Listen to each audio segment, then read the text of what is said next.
Welcome to the Banker Lamp. Please enjoy the video. You begin by measuring so you know where to focus. Run a profiler and collect latency, memory, and GPU metrics while feeding real inputs. Once done, record batch sizes, model version, and the software stack so you can reproduce results. Make sure to set a concrete target like a 50 millisecond P90 or a 30% CPU cap. This gives you a baseline to compare optimizations against and prevents chasing noise instead of real wins. You now improve the model and pipeline for throughput and latency. Start by quantizing to 8-bit or applying structured pruning to reduce compute. This cuts model size and inference time. Then, tune batch size, add asynchronous I/O and prefetching so data is ready when the model is.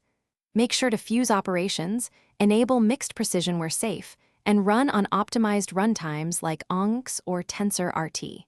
Once these are applied, remeasure to confirm lower latency and stable resource use. You finish by deploying with operational resilience in mind. Use auto-scaling, model sharding, or GPU batching to absorb load and reduce per-request lag. Once deployed, continuously monitor P90 and P99 latency, memory spikes, and cold starts so you can react quickly. If lag persists, reproduce the problem on a smaller dataset, compare profiler traces across versions, and test a lightweight fallback model to isolate the cause. Make sure to roll back changes that worsen latency and iterate with measurement-driven fixes.